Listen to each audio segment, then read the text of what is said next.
Welcome to Refinery Injury Podcast.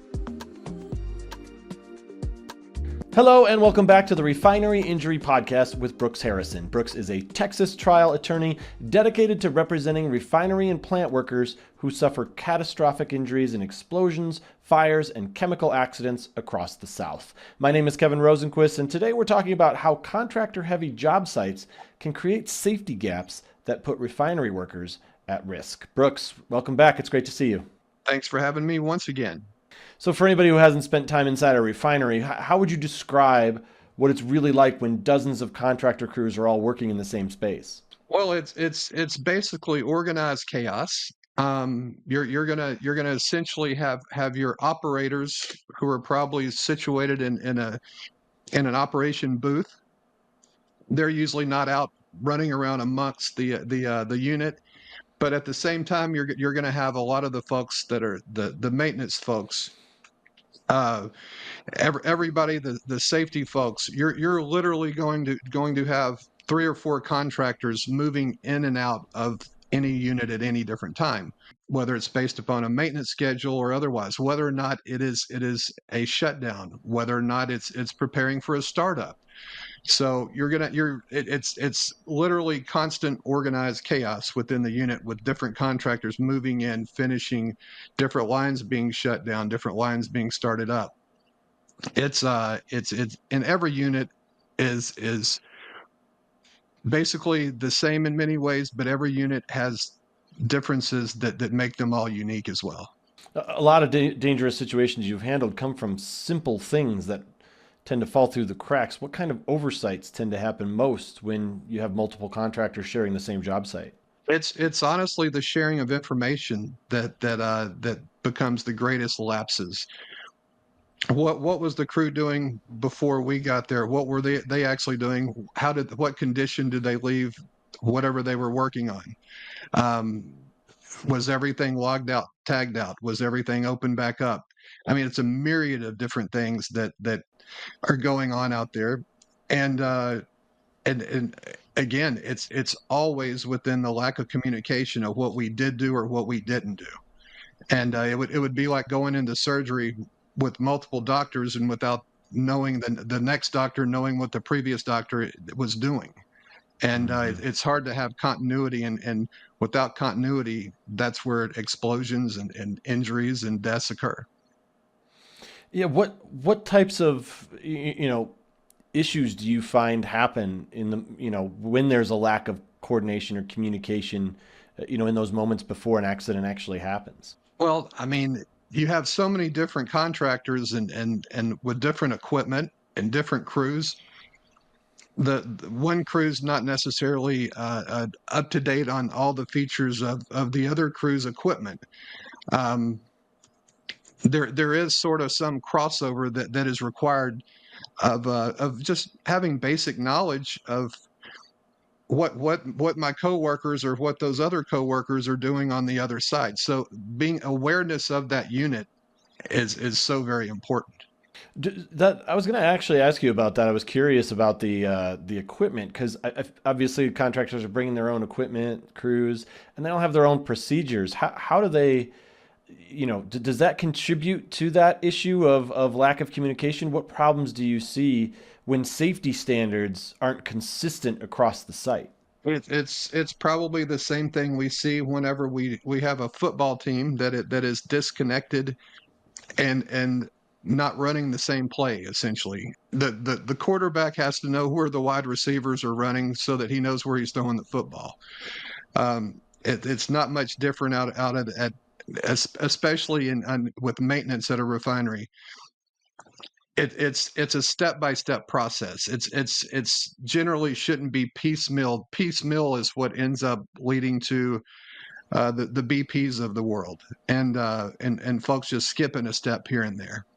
And so that's the goal is to avoid the skipped steps, and that's where we see 9 times out of 10 is where the root cause is going to end up, but not always. Do the plants themselves have, rules about long shifts or schedules? Because obviously workers they take on a lot of pressure and they have big deadlines. And I'm curious how that push can sort of trickle down to create unsafe conditions. Well, obviously, it starts with the federal guidelines through OSHA, and then you have all these uh, voluntary protection programs that are set, VPP programs, set up at every refinery pretty much.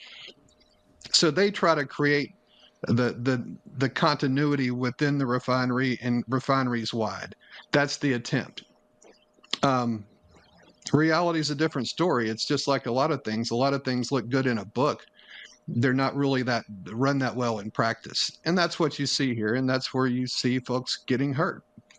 That's where you see the lack of communication from contractor to contractor. That's where you see the lack of communication from the premise owner operators and the rest of the folks working in the unit. So getting out there and actually speaking and actually forcing the issue is probably the best result for your safety and for everybody else's safety. So don't be afraid to ask questions. Don't be afraid to engage those out there, even if they may not really want to talk to you. Do contractors typically hesitate to speak up when something feels unsafe because they worry about their job? You know, I've had some contractors. I generally represent primarily contractors, and they have told us that at some of these premises, they have said that they sometimes feel like the stepchild, and yes, that can lead to folks, hey, I just want to get in, get out, move on to the next job, and that can create circumstances of where just keep my mouth shut and get the hell out of here versus, hey, I see something that's potentially big, potentially damaging, and potentially going to cost a lot of folks their lives or at least injury.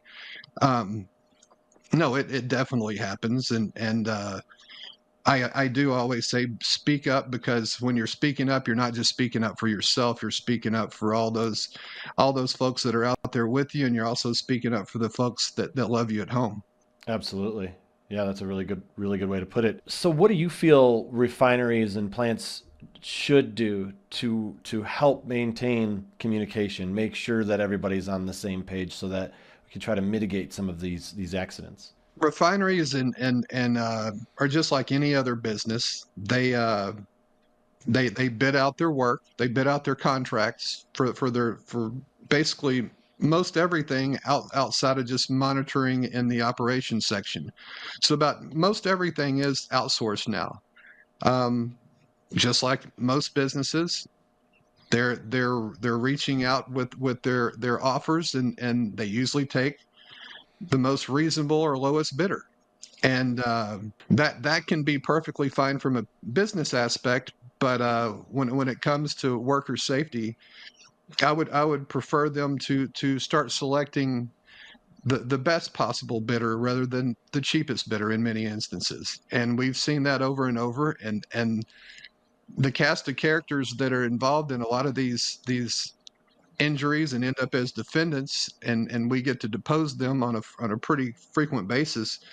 It's amazing how it's a lot of the times it's the same cast of characters, and it's I don't know how many injuries the same cast of characters are going to keep causing before they're actually probably not given a contract again. Yeah, that's an interesting point. Like, yeah, is there any sort of oversight as far as, hey, this keeps happening with your group. You need like where anyone can step in, or is it more of a matter of just, just don't give them the contracts?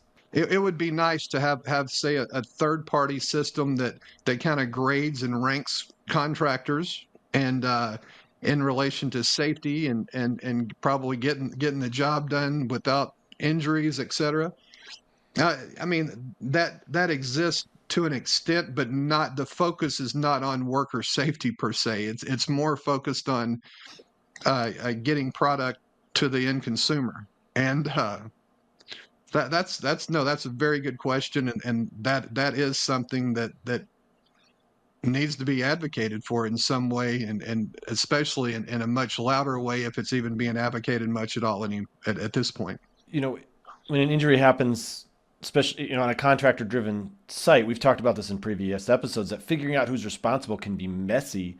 What parts of that early investigation help you reveal which company is at fault? First of all, knowing who is within that unit um, is pretty dadgum important, and that's where our experience does come in, knowing what type of hands would be working in that unit, undergoing whatever processes it was going, um, getting to witnesses quickly, and especially to your clients. Getting to your clients is of utmost importance. Getting that TRO, getting out there and actually being part and parcel of that investigation is paramount.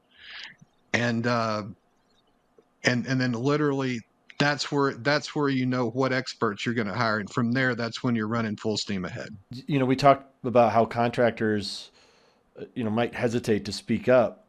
Do you feel like that fear really does affect the safety and and perhaps even the legal picture after an accident?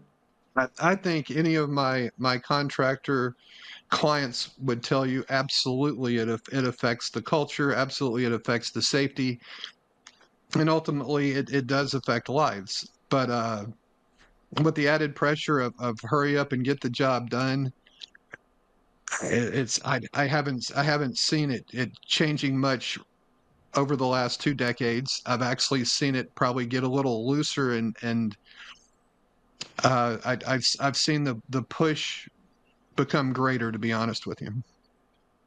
So it's kind of almost heading in the wrong direction.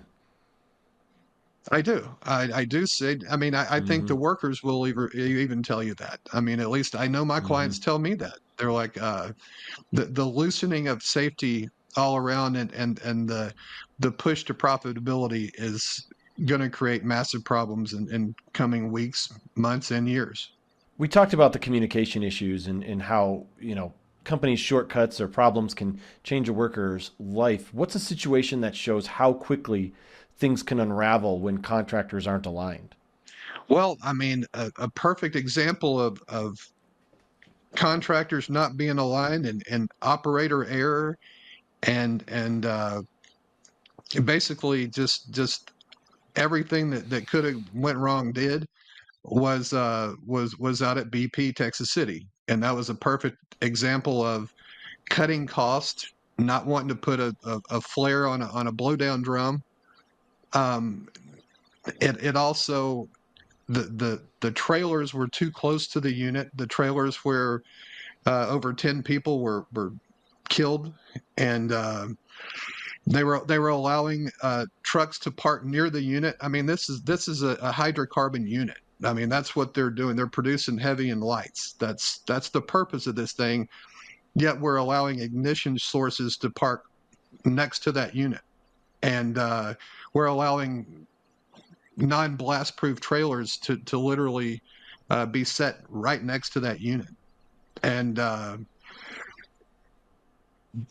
that's obviously the types of things we see across the board. Again, every single incident is different. Every single incident's root cause may be slightly different, but those are common factors, such as not paying for the blowdown drum, not paying for the stack on the blowdown drum for burn off. That was an institutional, that was a premise owner who refused to do that. The lack of maintenance on that particular tower. You can go down the list. I mean, everything that and this went on for decades. This didn't go on just for uh, a matter of a year or a cycle. It went on literally for 30 years, just putting it off, put a band-aid on it, put it off, and then eventually it impacted over 4,000 individuals, and that's not including the community that it destroyed. Mm-hmm. Yeah, that's some rough stuff for sure. I remember that. So for workers moving from job to job across the Gulf Coast, what do you want them to understand about protecting themselves when they're surrounded by crews they've never worked with before? Obviously, be aware of OSHA standards everywhere. Uh, have OSHA's phone number in your back pocket. Always take care of yourself, and wear your own PPE. If they don't provide it, make sure you have your own PPE. Make sure you do everything you can to protect yourself. Think ahead.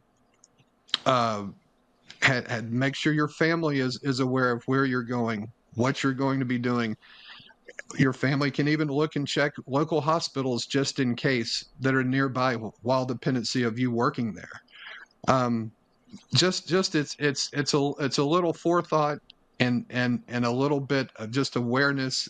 And I hate to say it, sitting around thinking about the worst possible scenario, but you do have to consider the worst possible scenario, because at the same time you're working in a highly volatile atmosphere, and literally every day that you go to work, you're putting your life at risk.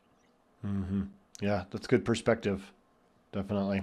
All right. Well, that's it for today's episode of the Refinery Injury Podcast with Brooks Harrison. If you've been injured while working as a contractor inside a refinery or a plant, visit refineryinjury.com to learn more about your options and how Brooks and his team can help. Thanks for listening. Don't forget to like and subscribe and share this episode with someone who might need it. Brooks, always enjoy talking with you. Thanks so much. Thank you so much, Kevin.